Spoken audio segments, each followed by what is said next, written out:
Welcome to Sharing the Middle, where recovering perfectionists, overachievers, and anyone in the middle of a struggle come together to learn to embrace the messy middles of life. I'm Lacey, your friend in the middle and guide, whose claim to fame this week is feeding my dog 2 mornings in a row. Usually my husband has to do this because mornings are a very hard time for me, even though I used to love mornings, but this week mornings are back and I've been able to do it 2 days in a row.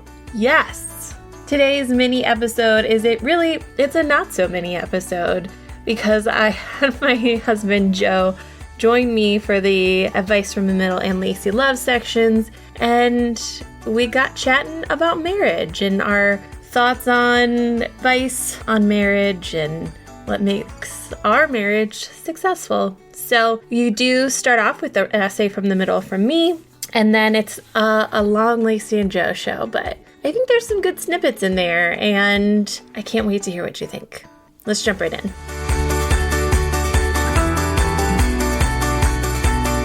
An essay from the middle of marriage. This week marks my 7th wedding anniversary, which naturally makes me think about marriage. While I share some things on here, the inner workings of my marriage are something that I haven't shared much about because that wouldn't be fair. My marriage isn't just mine, it's also my husband's. To respect his experience, privacy, and story, I will talk about marriage generally and solely from my point of view.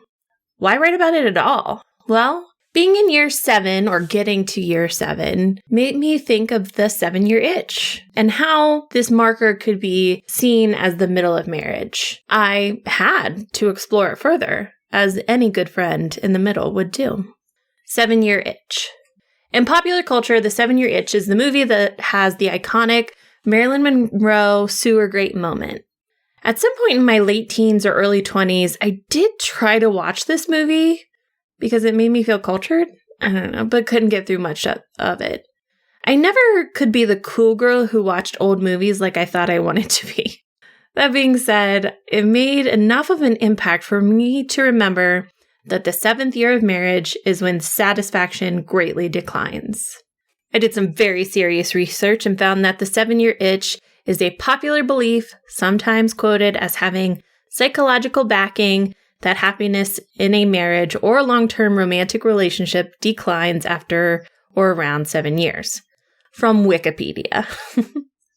If the phrase sometimes quoted as having a psychological backing doesn't make you believe in it, I don't know what will. In all seriousness, take a look at the article because it does talk about marriage satisfaction and divorce rates, which I found very interesting.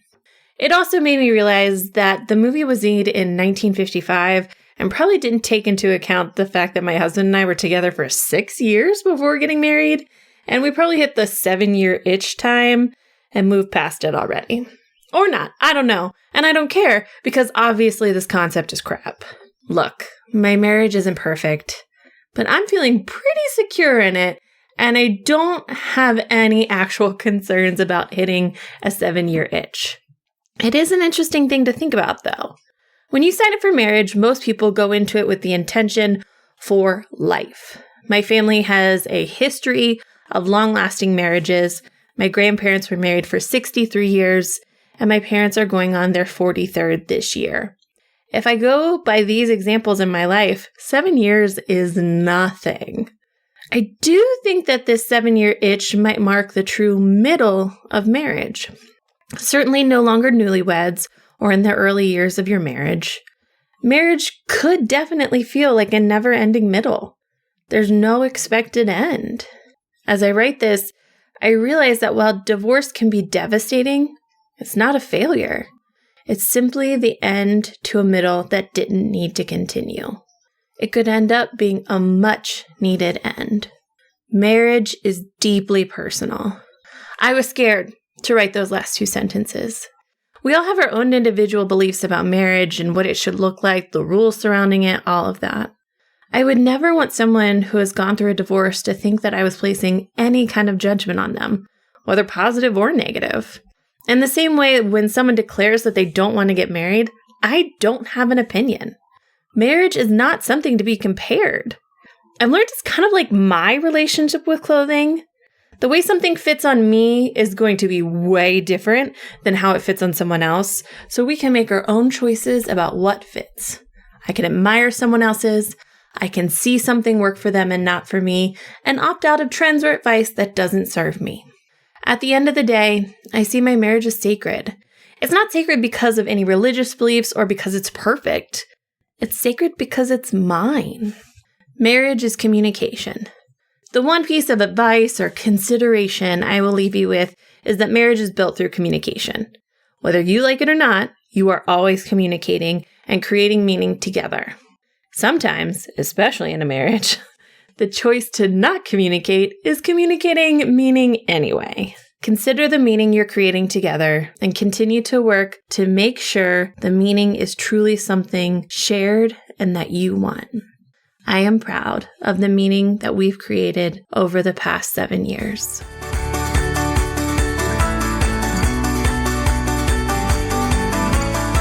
Welcome to our Advice from the Middle segment. We're going to run things a little bit differently today. I don't have a specific letter, but since this already kind of had a theme of marriage, I thought it could be interesting for Joe and I to have a conversation about what marriage advice we would give. So welcome back to the podcast, Joe.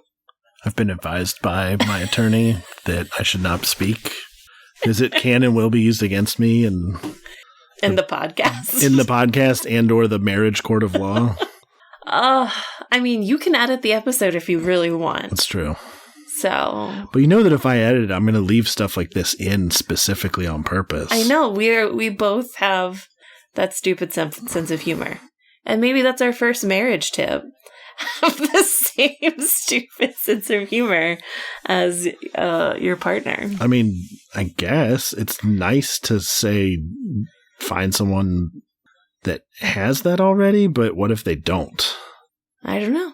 I think the first thing that I would say, and I say this at the end of my piece that I wrote, is that marriage is a very personal thing, and that what you need from a marriage or how your own marriage runs is very subjective to your personal likes, dislikes, wants, needs. So, I mean, when Alex was on the podcast, she talked about how, like, I see you as my best friend, but Lee isn't necessarily her best friend. And so I think anyone can come into it with a different viewpoint. I do think our sense of humor has made our marriage more of a success. See, and maybe I need to preface this of like, I don't want anyone to think we have a perfect marriage, because we certainly have our struggles and our challenges. And there's been a long history of influencers and self-help gurus touting their marriages and giving marriage advice, and then their marriages end and you find out they were terrible and all this stuff. And I don't want this to be that. Anyone who says they have a perfect marriage is lying and hiding something or a lot of things. Yeah. Probably a lot of things. Probably a lot of things. Yeah. It's the people who are willing to admit that their marriages aren't the best who probably better off.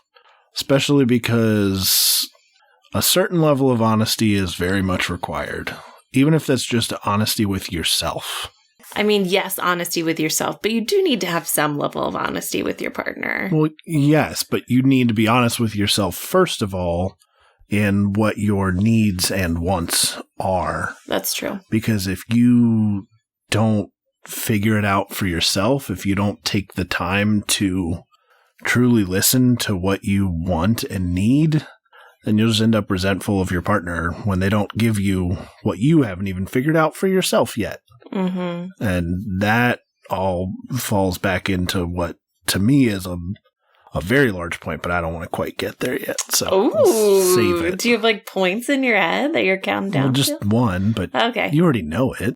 It's Do nothing I? special. Yeah. Okay. Well, I will say, and I of course, anything that you don't want to share, it took us a long time to get to being married because you are a person who likes to have all of your facts and all of your information laid out, and it takes you a little bit longer to make a decision. But I knew once you asked me to marry you, I was like, oh, this is it. Because you made your mind up. You did your due diligence and you picked me. And so let's do this. We're in this. I mean, yes. Uh-huh. Are you saying that you don't think through decisions before you make them and you just jump into things? No, I am saying that I am a bit of a faster decision maker than you. Okay. And by the way, that okay was a mild judgment in that I make decisions too fast. It was not a mild judgment. It was a very strong judgment. There's nothing mild about it. Is the probably right amount between my too short and your too long? Yeah. Probably. I mean, yes, somewhere in between is probably the actual correct, place to be, but I will say though, for me, I was like, boom. I know that Joe is certain. He's made the decision. It's happening. We're going. So I do think that has a level of certainty maybe that other people don't have in their marriage. Like when I think about our wedding day, I was not nervous at all. Like, I was like, yeah, I'm marrying my best friend. I was nervous about details going wrong and like the things that we weren't a part of and couldn't control. What? I was nervous about the cake not being delicious, which it was. So it was an unfounded nervousness. And that's pretty much it. I know. I wasn't nervous about any of the stupid songs that I hate because DJ JD had our back. The marriage stuff I wasn't worried about. Yeah. I mean, like you said, I'd already made the decision, so there was nothing else to think about. I knew what I wanted. I think that attitude of focusing in on what is important has been something that has helped us in our marriage. I will say we don't always agree on what is important. Generally, in most ways, we do, though. I mean, it depends on what you're talking about when you say what's important. Like, if you're referring to just the wedding, yes, of course, we made sure that the wedding was what we wanted. Yeah. It was about us. It wasn't about anyone else. There were songs that we said no to. There were... Love Shack. Joe didn't want Love Shack. Very much no. There were wedding activities that we didn't want. We didn't want people clinking their glasses throughout the night, forcing us to kiss, which is just awful. We didn't want the stupid garter belt situation because it's just gross and there's something so creepy about it. Things like that we just said no to. Mm-hmm.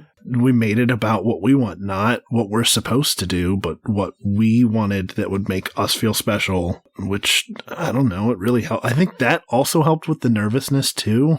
Yeah. Not that there was any, but I guess it helped us to not be nervous at all. Mm-hmm. Because everything we did was for us. It wasn't for anyone else. That's true. So we picked what was important for us for our wedding. That was a pretty easy compromise because we both wanted more or less the same thing. Mm-hmm.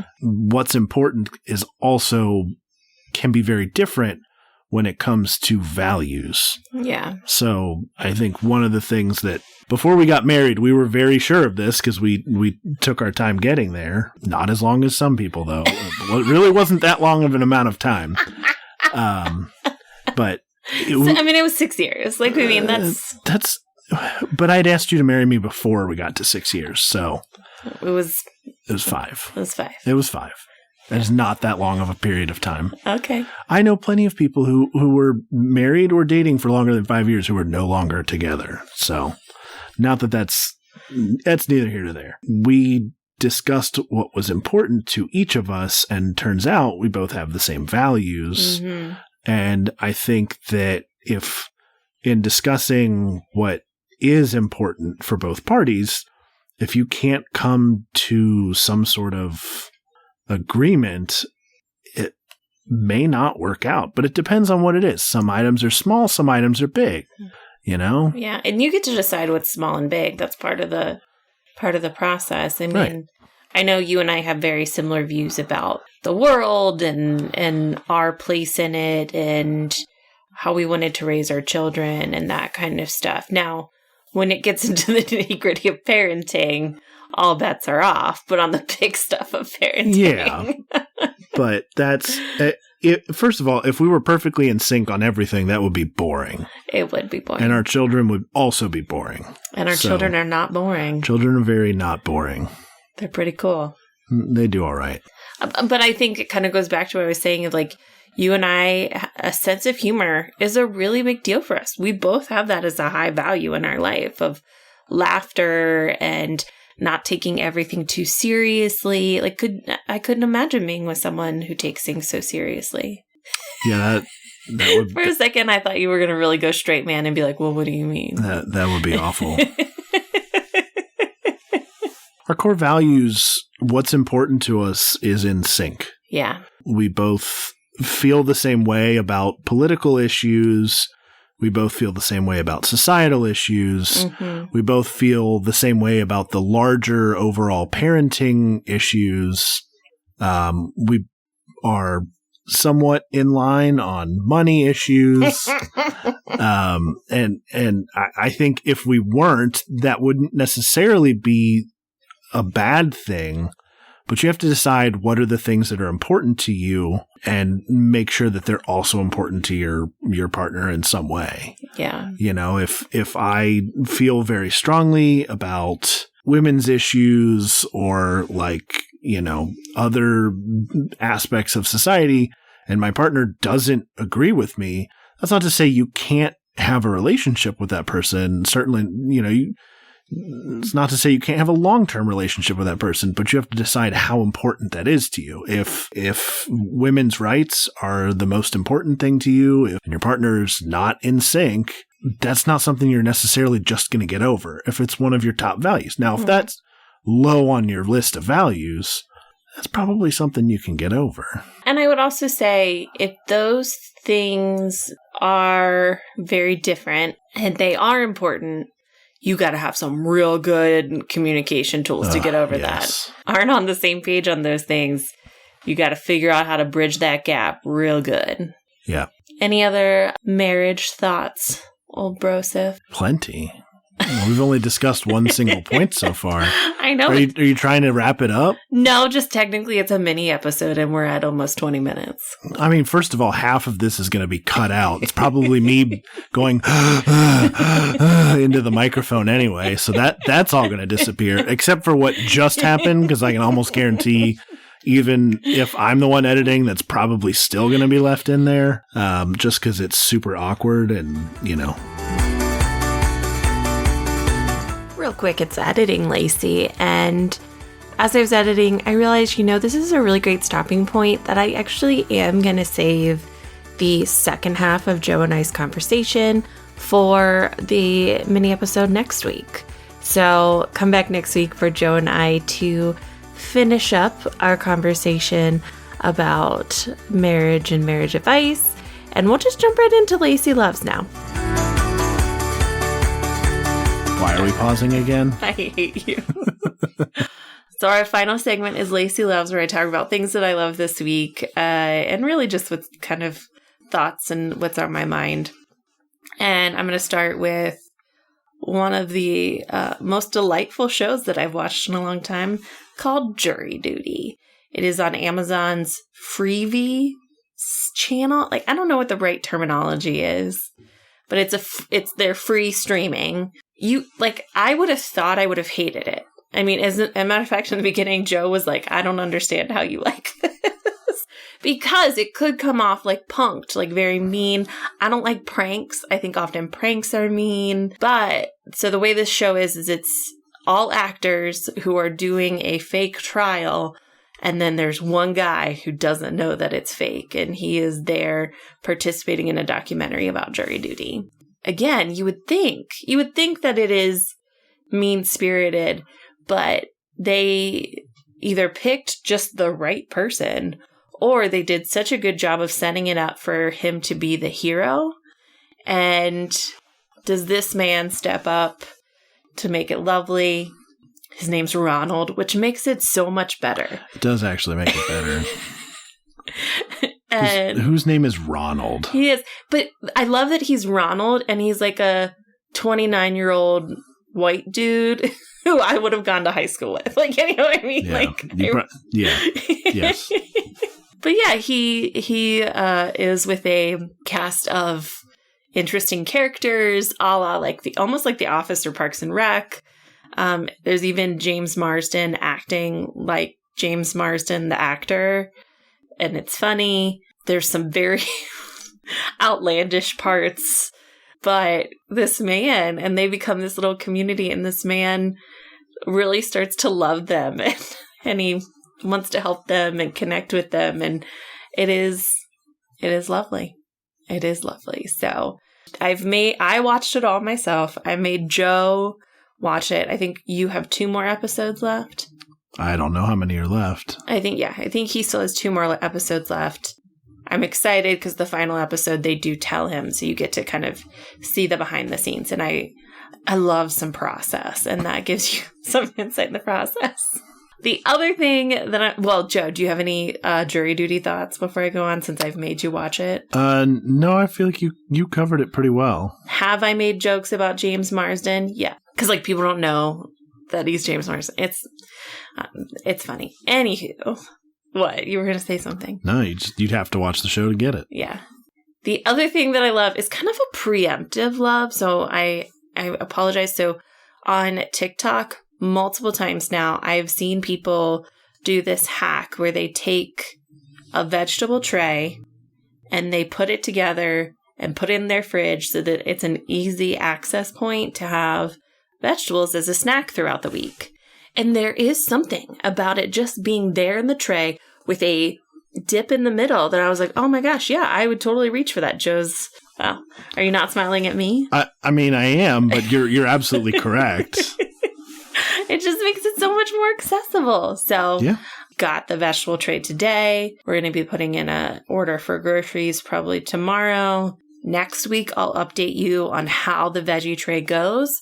But I am weirdly excited about making a veggie tray to keep in the refrigerator to be able to grab snacks. I was also thinking that I do think it would also be good for for dinners for the kids to just have those cut up vegetables on hand as well. Any thoughts? I mean that was me to you. They get veggies often. So I know they do, but I'm just saying that's another option. I mean, in terms of convenience, it'll be nice. Yes, that's what I'm saying. Thank you for that validation. I did link the veggie tray that I got from Amazon because if you buy something from it, I get like 35 cents, and I will take that 35 cents. Heck yeah. Is there anything that you've loved particularly this week, Joe? Anything that could have an Amazon link that we could get 35 cents if somebody wants to buy it? I got kitchen gloves that I'm very excited to use so that I can handle meat without constantly washing my hands or getting like ground beef fat, soaked into my skin. So I'm very much looking forward to being able to make stuff in the kitchen without constantly having to wash my hands and go through that whole mess. So yes, kitchen gloves. Kitchen gloves. There it is. All right. Thanks for joining me today, Joe. It's a pleasure to be here. You are by popular demand. I've had people request bring back Joe. What, one person? One vocal person. Okay. Who has brought it up twice now. I don't think one person counts as people. But I appreciate. If it's more than one conversation, I think that's a vocal enough. Sure. Thank you so much for joining me in the middle today. I genuinely have no idea what this episode is going to end up looking like, so. Cue the music.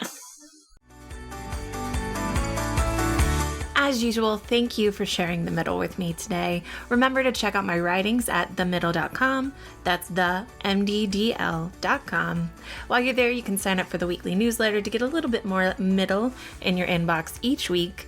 I am a one-woman show, so any bit of support means the world to me. I want the middle to be as accessible as possible, so I have several ways for you to support. You can shop the middle with some merch or my books, the Lacey Loves affiliate links and recommended products, Patreon for additional community and content, and I also just have a tip jar if you'd like to leave a tip. If you liked today's show, also make sure to subscribe at your favorite podcatcher, share with a friend, and maybe even leave a 5-star review. Thanks so much to Lemon Music Studio for our theme music. It is literally called Sunshine, and that is certainly how it feels to me. Can't wait to see you in the middle again.